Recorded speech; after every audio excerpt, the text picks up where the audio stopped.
Hi friends, welcome back to my channel. நம்ம இன்னைக்கு ஒரு ஸ்பெஷலான ரெசிபி தான் பார்க்க போறோம். தேங்காய் தோசை. இத வந்து வெள்ளையாப்பம்னு கூட சொல்லுவாங்க. இந்த தோசை ரொம்ப சாஃப்ட்டா மெத்துன்னு ரொம்பவே டேஸ்டா இருக்கும். இந்த தேங்காய் தோசை ரொம்பவே சுலபமா செஞ்சிரலாம். நம்ம எப்பவும் நார்மலா அரைக்கிற மாவுல கொஞ்சமா தேங்காய் சேர்த்து பக்குவமா அரைச்சோம்னா இந்த தேங்காய் தோசை ரொம்ப டேஸ்டியா கிடைக்கும். இன்னொரு ஸ்பெஷாலிட்டி என்னன்னா இந்த தேங்காய் தோசை பஞ்சு போல வரதுக்கு நம்ம ஈனோ ஆப்பசோடா ஈஸ்ட் இந்த மாதிரி எதுவுமே நம்ம சேர்க்க போகிறதில்ல. பக்குவமாக அரைச்சி புளிக்க வச்சாலே இது சூப்பராக நம்மளுக்கு மெத்துன்னு கிடைக்கும். ஓகே ஃப்ரெண்ட்ஸ், வீடியோக்கு போகிறதுக்கு முன்னாடி நம்ம சேனலை சப்ஸ்கிரைப் பண்ணாதவங்க சப்ஸ்கிரைப் பண்ணிக்கோங்க. கூடவே பக்கத்தில் இருக்கிற பெல் சிம்பலையும் கிளிக் பண்ணிக்கோங்க. இப்போ வாங்க வீடியோக்குள்ளே போகலாம். ஃபஸ்ட்டு இந்த ரெசிபி பண்ணுறதுக்கு 2 கப் அளவுக்கு பச்சரிசி சேர்த்துக்கோங்க. நீங்கள் எந்த பச்சரிசி வேணாலும் எடுத்துக்கலாம். நீங்கள் அரிசி எந்த கப்பில் அளந்து எடுத்தீங்களோ அதே கப்பில் நீங்கள் மற்ற பொருள்லாம் அளந்து எடுத்துக்கோங்க. அப்போ தான் ரேஷியோ எதுவும் மாறாமல் கரெக்டாக வரும். இப்போ தண்ணி சேர்த்துட்டு 2-3 டைம் நல்லா வாஷ் பண்ணிக்கோங்க. நீங்கள் இந்த ரெசிபிக்கு ரேசன் பச்சரிசி கூட யூஸ் பண்ணலாம், அதுவுமே சூப்பராக வரும். இப்போது இந்த அரிசியை நம்ம 2-3 தடவை நல்லா கழுவியாச்சு. அடுத்ததான் இந்த அரிசி மூழ்கிற அளவுக்கு நல்ல தண்ணி ஊற்றிட்டு ஒரு 4 மணி நேரம் இதை நல்லா ஊற வச்சுருங்க. இதுக்கு நம்ம உளுந்து எதுவும் சேர்த்து அரைக்க போகிறதில்ல, அதனால அரிசியை மட்டும் நம்ம ஊற வச்சுக்கலாம். இப்போது அரிசி நல்லா 4 மணி நேரத்துக்கு ஊறிடுச்சு. இதில் நம்ம தண்ணியை வடிச்சிட்டு அரிசி மட்டும் நம்ம மிக்சர் ஜாரில் சேர்த்துக்கலாம். இப்போ அரிசி சேர்த்தாச்சு. இது கூட நம்ம வடித்த சாதம் சேர்த்துக்கலாம். நீங்கள் எந்த கப்பில் அரிசி எடுத்தீங்களோ அதே கப்பில் 1 கப் அளவுக்கு சாதம் சேர்த்துக்கோங்க, அது கரெக்டாக இருக்கும். கூடவே 1 கப் அளவுக்கு துருவின தேங்காய் சேர்த்துக்கோங்க. தேங்காய் சேர்க்கும்போது ப்ரௌன் கலர் பாட்டு இருக்கும்ல, அதை நீக்கிட்டு வெள்ளை கலர் பாட்டை மட்டும் சேர்த்துக்கோங்க. அப்போ தான் நம்மளுக்கு தோசை வந்து நல்ல வெள்ளையாக கிடைக்கும். கடைசியாக தேவையான அளவுக்கு உப்பு சேர்த்துக்கோங்க.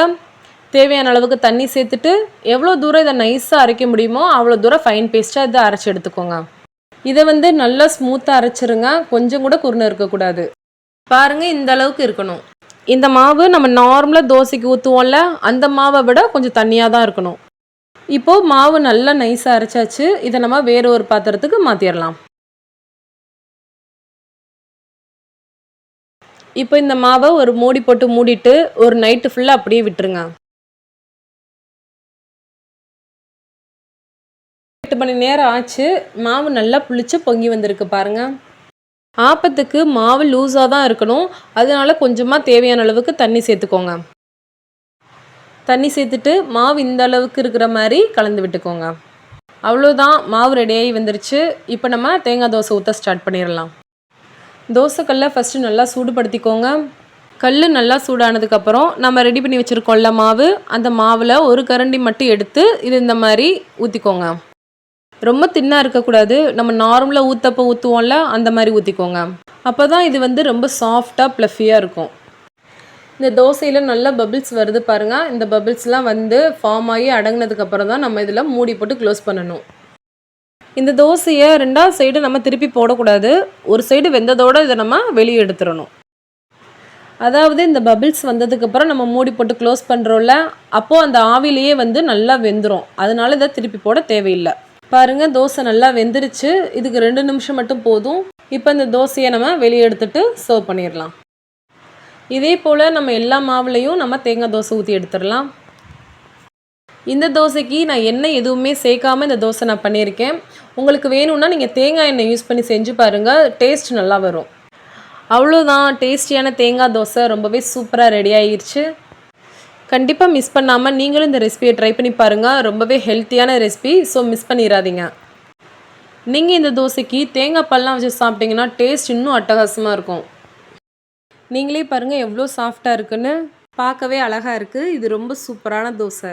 இது வந்து குட்டீஸ்லேருந்து பெரியவங்க வரைக்கும் எல்லாருக்குமே ரொம்ப பிடிச்ச ரெசிபி. ஸோ கண்டிப்பாக இதை வந்து நீங்கள் ட்ரை பண்ணி பாருங்கள். நான் இன்றைக்கி இந்த வெள்ளையாப்பத்துக்கு தேங்காய் சட்னியோடு தான் நான் சர்வ் பண்ண போகிறேன். இப்போது தேங்காய் சட்னியோட ரெசிபி பார்த்துடலாம். ஃபஸ்ட்டு 2 ஸ்பூன் கடலைப்பருப்பை 1/2 மணி நேரம் சுடுதண்ணியில் ஊற வச்சுட்டு தண்ணியை இருத்திட்டு சேர்த்துக்கோங்க. கூடவே 1 கப் அளவுக்கு துருவின தேங்காய் சேர்த்துக்கோங்க. நீங்கள் தேங்காவை துருவும் போது இந்த ப்ரௌன் கலர் பாட்டை ரிமூவ் பண்ணிவிட்டு வெள்ளை கலர் பாட்டை மட்டும் நீங்கள் சேர்த்து அரைச்சி பாருங்கள். சட்னி நல்லா பிரைட்டாக வெள்ளை கலரில் இருக்கும். இப்போ இது கூட 2 சின்ன வெங்காயம் சேர்த்துக்கோங்க. காரத்துக்கு 2 பச்சை மிளகாய் சேர்த்துருக்கேன். நம்ம பொதுவாக ஹோட்டலில் சாப்பிடும்போது காரம் அவ்வளோ ஜாஸ்தி இருக்காது, அதனால் அந்த டேஸ்ட் வர்றதுக்காக 2 பச்சை மிளகாய் மட்டும் சேர்த்துக்கிறேன். உங்களுக்கு காரம் அதிகமாக வேணும்னா நீங்கள் அதிகமாக கூட சேர்த்துக்கலாம். கூடவே 2 சின்ன சைஸ் துண்டு இஞ்சியை இந்த மாதிரி தோல் சீவிட்டு சேர்த்துக்கோங்க.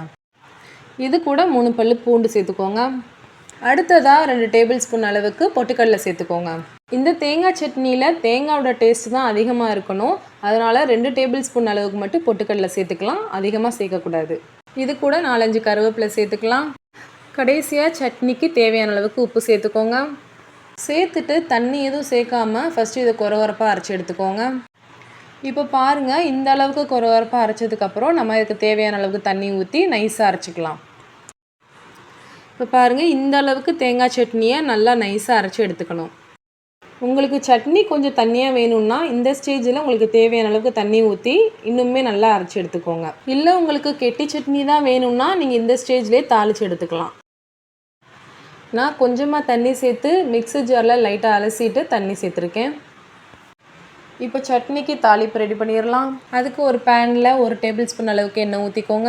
எண்ணெய் சூடானதும் 1 டீஸ்பூன் கடுகு சேர்த்துக்கோங்க. கடுகு நல்லா பொரிஞ்சதுக்கப்புறம் 1 டீஸ்பூன் அளவுக்கு உளுந்தம்பருப்பு சேர்த்துக்கோங்க.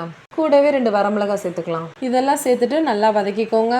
கடைசியாக ஸ்டவ் ஆஃப் பண்ணிவிட்டு கொஞ்சமாக கொத்தமல்லி இலையில இது போல் பொடியை நறுக்கிட்டு சேர்த்துக்கோங்க. கொத்தமல்லி இலையில இந்த மாதிரி சேர்க்கும்போது டேஸ்ட் அப்படியே இருக்கும், ஃப்ரெஷ்ஷாகவும் இருக்கும். இது ஆப்ஷனல் தான், நீங்கள் கருவேப்பிலை கூட சேர்த்துக்கலாம். இப்போ நம்ம தாளிச்சதை சட்னியில் கொட்டிட்டு கலந்துக்கலாம். அவ்வளோதான் ஃப்ரெண்ட்ஸ். ஓகே ஃப்ரெண்ட்ஸ், இந்த ஹெல்த்தியான சூப்பரான தேங்காய் தோசை உங்களுக்கு பிடிச்சிருக்குன்னு நினைக்கிறேன். வீடியோ பிடிச்சிருந்தா லைக் பண்ணுங்கள், கமெண்ட் பண்ணுங்கள், ஷேர் பண்ணுங்கள். மறக்காமல் நம்ம சேனலை சப்ஸ்கிரைப் பண்ணிக்கோங்க. ஓகே ஃப்ரெண்ட்ஸ், பாய்.